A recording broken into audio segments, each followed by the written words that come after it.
Good afternoon, everyone. You're all very welcome to another Week in Markets video recapping the major themes and events this week. So, of course, today we'll be looking at the data gone by this week.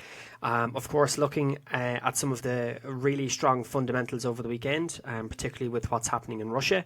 And, of course, looking ahead to the final couple of days in June as we head to the second half of the year officially this week.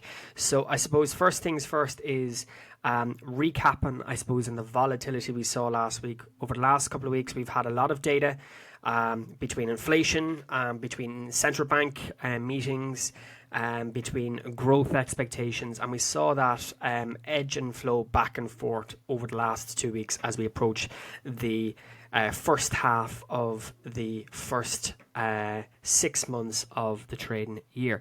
So I suppose without further ado, recapping on the volatility last week, of course, we did have the Bank of England inflation levels on Wednesday, which came in higher than expected. That prompted that 50 basis points, 0.5% higher than expected increase in the rates. We obviously saw on Thursday as well, the Norges Bank in Norway rose rates. The Swiss National Bank also rose rates.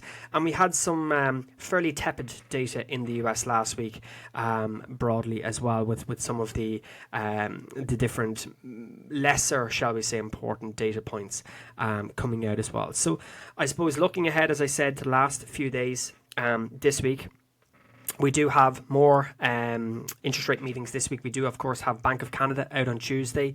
Again, in the backdrop of the Fed most recently, ECB raising rates, Bank of England raising rates, the Swiss National Bank raising rates, the Norges Bank and the Aussie Bank all raising rates.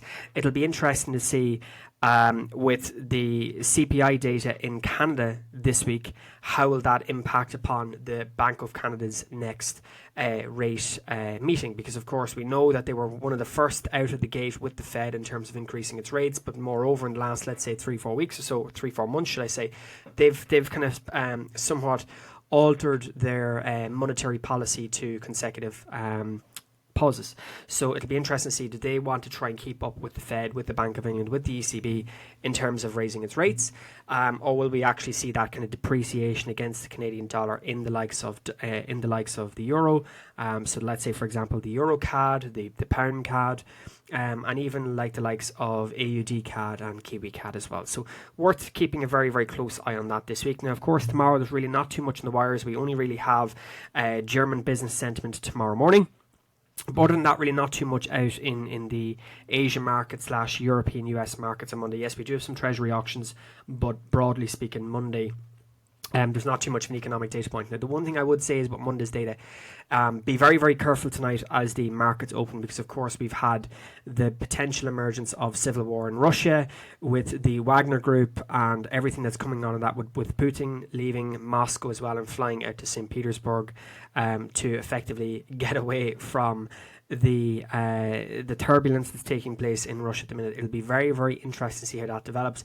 And, of course, if there turns out to be a full-scale civil war in Russia, then you would be expecting to see some fairly decent volatility in assets like, for example, gold, because we know traditionally during times of political uncertainty, civil unrest, inflation, gold tends to be an asset that is strongly favoured as safe haven risk aversion against broader markets. So just be interested, or just keep an eye on that fundamental narrative as well, because that could very much impact upon some fairly strong buying on gold. And of course, keeping an eye to see if there's any sort of gaps, right? If there's any sort of gaps in the oil markets, if there's any sort of gaps also in the commodity markets like gold, as we've mentioned.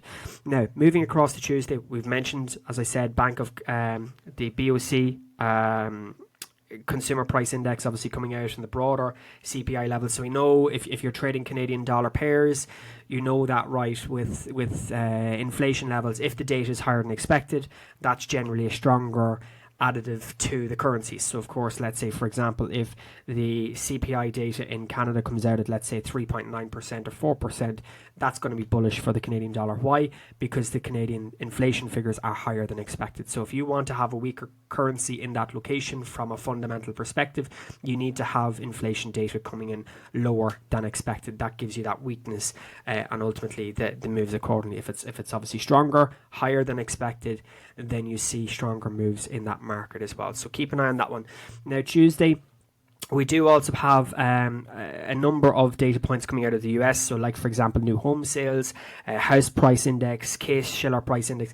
And that'll be a fairly interesting one as well, because we know if you look at the composition, we did share this a couple of weeks ago in our Discord community chat, that there is a higher or fairly high weighting of housing and transportation in the US CPI data. So, of course, if the house price is coming down sharper, if the house pricing indices is coming down sharper, if new home sales is coming down, if the average home prices is lower, that's going to help suppress and bring down that inflation figure in the US as well. So if you trade CPI data, if you watch CPI data closely in the US, keep an eye on some of these data points. Like, I know individually they mightn't necessarily be the most volatile of data points, but when it comes to the next, shall we say, the next inflation level data point, then it's going to have fairly strong significance. So just be wary of that. Now, as we head into the middle part of the week, let me just update my economic calendar. Obviously, we have month end this week as well. Coming through to kind of the tail end of this week, obviously early next week. We do Wednesday again, not too much coming out on Wednesday other than the fact that we've got some bank stress testing information coming out. So we know, obviously, with Fed Chair Powell testifying in front of Congress last Thursday as well, it's going to be interesting to see what comes out of the bank stress test, because we know there's been a lot of initiatives by lenders to potentially increase the capping on borrowing. So it used to be, for some people, it used to be like 3.5 times their earnings. Now it's gone to 4. They're looking to try and allow that flexibility to allow people to be able to borrow more. Now, of course, that's one of the big downturns that happened in 2007 and 2008. So worth keeping a fairly close eye on that on Wednesday evening. Thursday then this week, we rounded out with another busy week as we approach month end with the US GDP figures. So, of course, growth is going to be an important driver in the broader economy, because, of course, in the US, growth will impact upon inflation. It'll impact upon the retail sales data, as it gives you a broader outlook of how the economy is doing in a broader sense. So keep an eye on that one on Thursday. And that really brings us then towards the end of the week. Now, we will have obviously more fundamentals coming from Russia. We will have central bank speakers on the wires this week, but this is just purely from a data point. And of course, Friday, we've got Chinese data, we've got Asia data coming out in Japan again with CPI, we've got UK growth, and of course, we have a raft of data Friday morning coming from Germany, France, and the Switzerland as well. So there's quite a lot of data coming out over the next few days with core personal consumption expenditure, harmonized prices on Friday. So we're expecting probably Thursday, Friday to be the busier days of the week from a trading data perspective. All right. So moving across then to really the markets this week, we obviously saw gold move sharply lower last week. So if we just open up the gold chart for a second, just to put kind of some perspective on things, we've seen obviously the DXY rally quite significantly off of those lows kind of Wednesday, Thursday last week. We have seen a very, very strong move in the DXY all the way back up into this 103 level, and that is something that I've been watching quite closely myself, because of course the movement that took place the week before last, that kind of massive sell-off into that 102 handle, we've seen that rally, that significant rally has come in very, very cleanly back up into this 103 handle, and that's something that we kind of talked about last week, just to kind of keep an eye on in our daily notes, and it's something I've kind of mentioned quite clearly as well. Now, we have seen the price action come back into 103, we have seen the market tail off a little bit, so don't be surprised to see a potential gap down on DXY, but of course all eyes is going to be on market open tonight as we approach a new set of markets. Now, of course, with EURUSD, with GBPUSD, with dollar yen and Aussie dollar, for example, we have seen some very, very clear moves, of course, in terms of euro strength initially. So last week, for example, we got to that 1010 level, we rebounded back into this 108.50, so we're seeing short-term swings back and forth. But when you look at that DXY, it does help to reaffirm viewpoint, because of course we've seen, as I said, we've seen the DXY rally quite significantly. It looks like it's starting to tail off again. Obviously a break of 102.70 with kind of further downside progression will give us a good idea of that, and that'll obviously factor into EURUSD strength as well. So of course, if that is to be the case, with the DXY rolling over, for example, then you've got potential to see EURUSD to try and kick on again, and kind of eradicate some of those sharp selling that we saw Thursday and Friday of last week into the weekend. Now, as we talked about it in gold, we've mentioned gold moving broadly lower in the last week or two. Off of kind of very, very clear price action. So we had held this range, we broke through, we came back up into this midpoint around the 1960 handle, and since then we've just continued to drift lower. So this retail support level, which had held it initially for weeks and weeks, obviously broken, and it broke for a second time from where we got that kind of continuated move to the downside, and where we find short-term bottoms this week at 1910. So again, it'll be worth watching very, very closely this week to see, particularly with what's going on in Russia, does that impact upon the volatility in gold markets? Do we see gold maybe getting back into the 50-60 range from where we sold off from the Friday of the previous week and Monday of the most recent week, Monday, Tuesday of the most recent week gone by, where we sold off from that 50-60 level? So keep an eye on that one. I think it's going to be an interesting couple of days for the markets, broadly speaking. And I suspect with traditional summer markets, you're going to have some fairly decent volatility this week, broadly speaking. Now, lastly, as we said, we looked at the kind of the first few. Gold is still, cable GBPUSD is still migrating lower. So after those recent highs and lows and higher highs, we've kind of seen that as simulation last week. Now, we had considerable volatility on Wednesday off the back of those higher than expected inflation numbers. Then, of course, we had that follow-up on Thursday with a 50 basis point surprise hike. So we were seeing that kind of volatility on both sides on Wednesday and Thursday. But really, over the course of the week, we have seen the cable prices drift back really to this value area that we've mentioned, not just last week, but obviously the week before, at around this 126.50 so level. And I think that's really something to pay close attention to this week, because, of course, we know in markets they tend to oscillate in terms of they'll move higher, they'll move lower for a certain period of time, and then simple supply and demand will mean that those trends will eradicate. The order flow will even out, will create new ladders, will create new value areas in the profiles, and then we'll see supply and demand move in an opposing direction. And I think we're seeing that very, very clearly, because, of course, last week, regardless of the fundamentals, we have continued to drift lower back into this value area, as I said, around 126.50. So it's really just a case of keeping an eye on that this week to see if there is any sort of rebounding off of this short-term level, or whether we actually see that continuated decline through 126.50 back into some of those downsides, because we know we've talked about in previous weeks looking for that strong reaction off of 123.50, 124 to take us to new highs. We have seen very, very clearly over the last few weeks we've got those new highs, and now we're starting to kind of trend in that order flow fashion that we've seen on, let's say, the daily, on, let's say, the weekly, where every time we've made a new high, let's say, for example, over here, and over here again, we seem to pull back. And if I just remove all my drawing tools for a second just to clean up the chart, you'll see that as well. Short-term highs, new pullbacks, new highs again.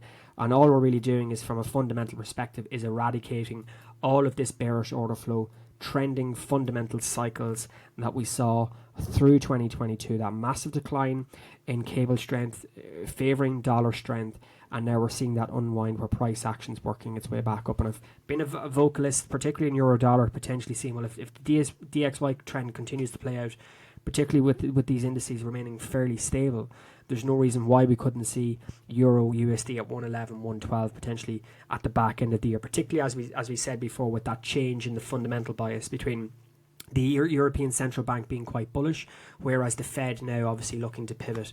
And I think that dynamic is something to really keep an eye on, as I said, through the second half of this year into the end of 2023, because, of course, that trend could see, obviously, if we see it in Euro USD, you're probably going to see it in the pound, and you're most likely looking at seeing cable potentially head back into the mid 130s. Now, let's see if that narrative plays out, but certainly from a fundamental bias at this moment in time, I think it's something that a lot of let's just say foreign currency exchange traders are definitely factoring into consideration as well. All right. Now, as we progress back into some of these assets, as we said, that 126.50 I think is a short-term level this week into month end.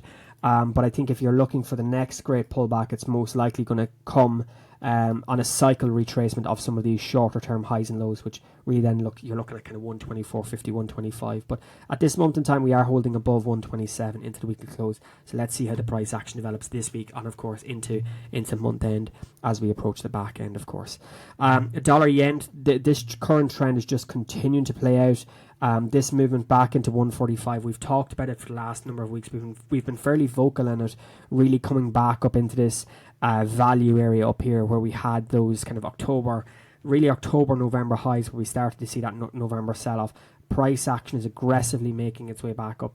Now, we talked about the idea last week about how the US dollar isn't necessarily the most stronger currency, because of course if you look at, let's say, GBP yen or Euro yen, you're also seeing very, very expansive moves to the upside. Why is that? Because it obviously it all ties back to not just the retail charts, the TA side, but also your fundamentals, right? We know the Japanese yen as a bank, reserve bank, BOJ, has been very, very dovish, has been very neutral to dovish over the last number of years, and of course they haven't had the same effects in the economy as what we've seen in Europe and the UK and the US with higher inflation. So that's why there's been a sharp depreciation in the yen against the euro, against the pound, against the US dollar, just to name some examples. And that's why we're really looking for that trend to continue playing out. Now, we're still getting the bullish order flow. We had that break of structure 2 weeks ago. We talked about it last week. We've had that progressive move all the way up into 142s. We've just continued to make this trend to the upside.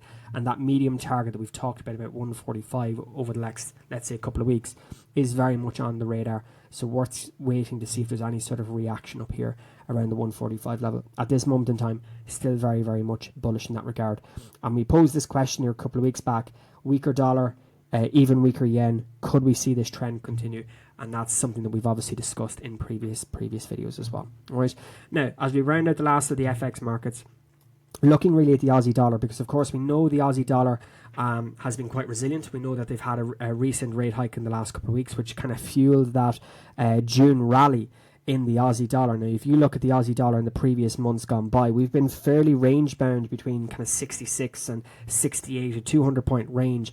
Markets were only really kind of topsy-turvy, migrating back and forth. There wasn't really any clear kind of broader directional bias, and it's only in the last few weeks where we've actually seen that kind of V-shaped rally or W-shaped rally from 65 all the way up to 69. We've taken the lows of said accumulation for the last 3-4 months. We've taken the highs consequently at the last 2 weeks or so, where we talked about it last week, and we've seen price action migrate back under 68 and back into this value area. Now, for me, this value area is between kind of 65, 50, 66 to see, does this area hold up again, or are we actually going to break through this previous retail support level? Let's hold up. Now, I don't like to look at support and resistance on its own, but it's no harm to look at it first for those who do focus on, let's say, retail support, resistance, supply and demand levels. But definitely keep an eye down here to see if there's any sort of reaction, or whether it's a double mitigation of market makers to take trigger stops, whereby we fake out through the lows, we fake out through the highs, and then we ultimately continue moving to the downside. And that would be the fear now, that if we were to see USD kind of level out and we were to see kind of more risk aversion coming into the markets, let's say gold continues to sell off. Not that I'm saying that's guaranteed. Obviously, with Russia debacle at the moment, you're looking to see, well, do we actually take out these lows again?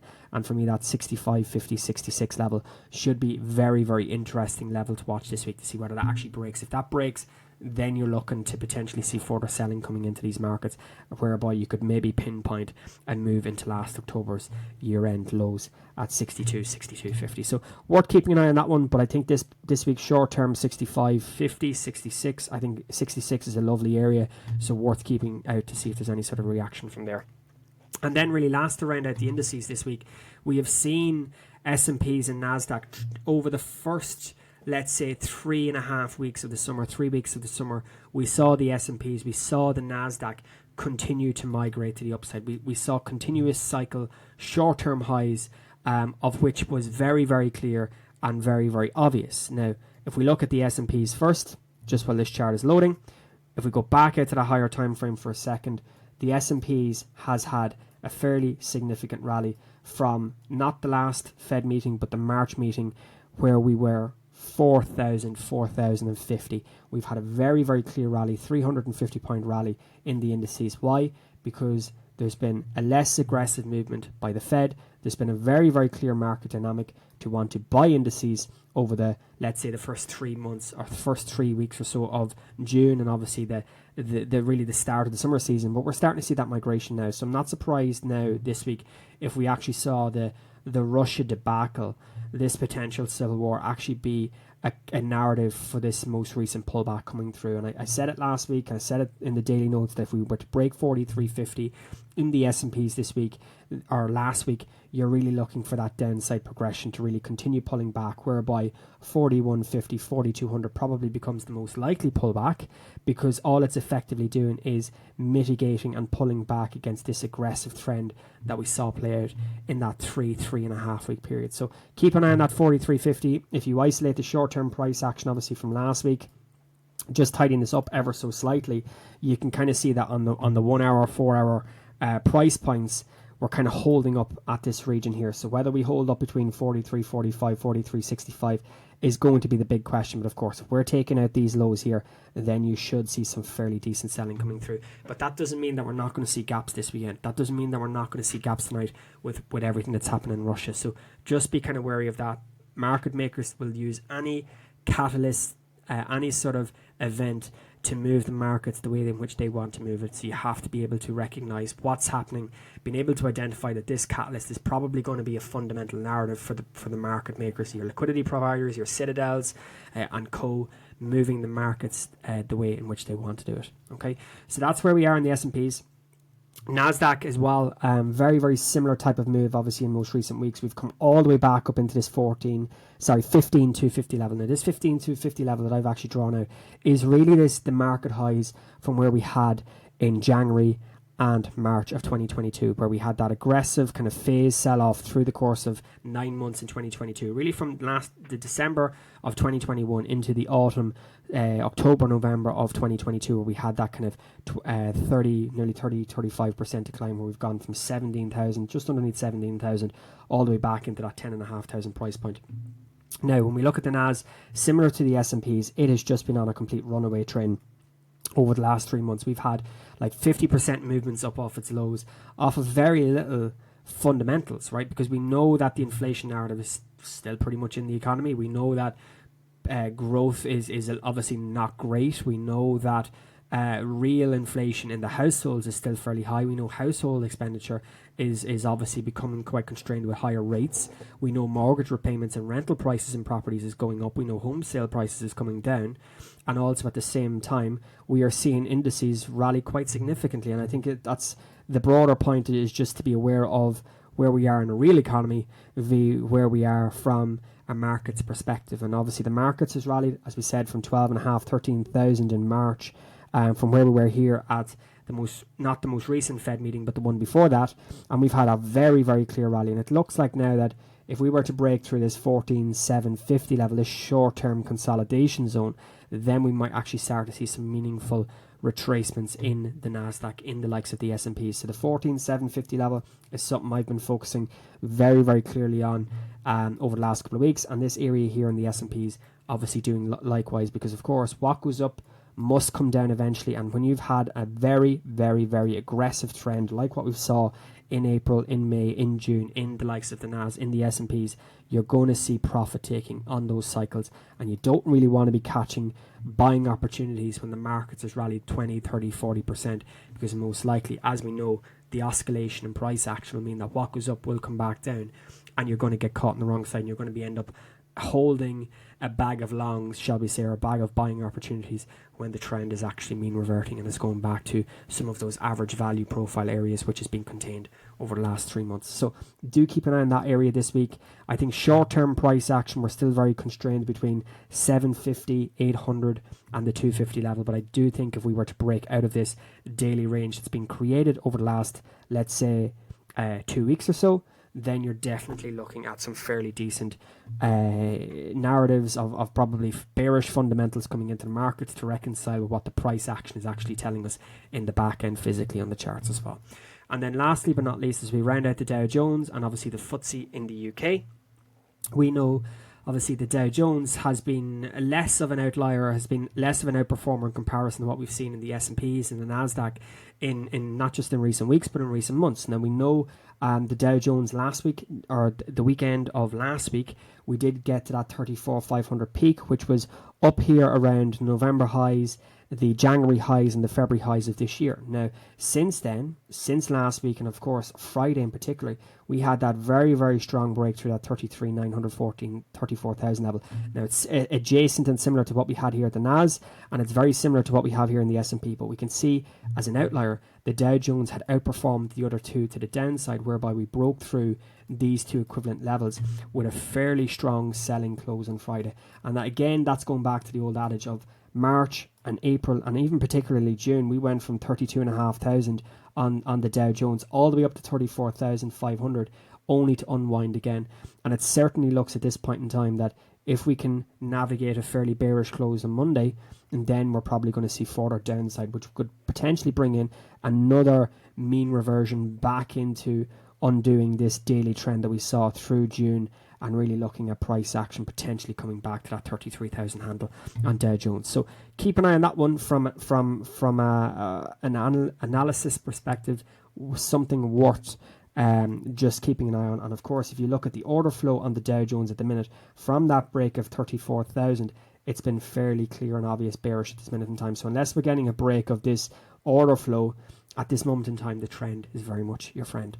And then lastly but not least, in the UK, obviously given the backdrop of the higher than expected inflation levels on Wednesday, the surprise hike on Thursday, we saw some fairly decent movements in the FTSE, which finally broke through this 75.50 level. So if we go back up to kind of recapitalize on the deeper dive review that we've done on the FTSE lately in the last couple of weeks, we kind of talked about this potential break of this 75.50 level in the last couple of weeks, and obviously expecting to see, well, if we do take out these 75.50 lows, first port of call is really retesting these most recent lows at 74.50, and then really can we continue this bearish evolutionary trend back into the 7300, 73.50 level. Now we know that the pound and the FTSE are generally negatively correlated, so if the pound is rallying or buying, or there's strength going into the currency, you tend to see that unwind from the indice. And of course, last week with the higher than expected inflation, with the rate hike in the to obviously reaffirm currency stance, we have seen that apex movement in the FTSE the week before last, followed by some very bearish fundamentals this week, which has allowed and enabled that FTSE sell-off and that continued move lower. Now, as I said, this point in time, it's just a case of whether we make new lows. And if we do take out the June lows here around 74.50 or just underneath it, then you're really progressing ourselves or preparing ourselves for an even further decline in the FTSE.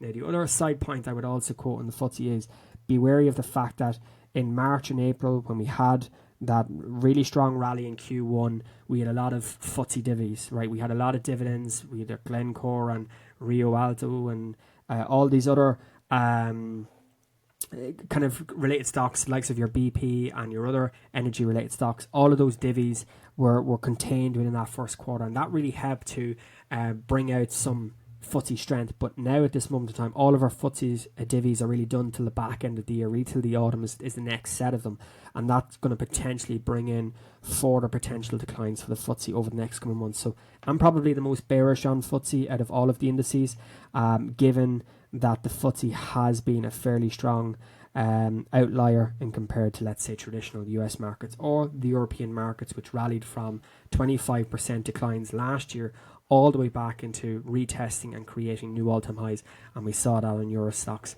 and DAX as well. All right, so that's pretty much it for the weekly run through, everyone. I hope you've all had a lovely weekend, and of course we'll be back next week for another deep dive this week as we progress through. There'll be a lot of updates coming this week, obviously, with what's happening in Russia, so I suspect that's probably going to be a leading narrative in financial media this week. So of course it's all important to not just focus on the fundamentals, but what's the price action telling you as well. If you can migrate the two with clarity, you'll be able to do quite well in these current markets. All right, have a great week, everyone. Have a great weekend, everyone. Trade safe.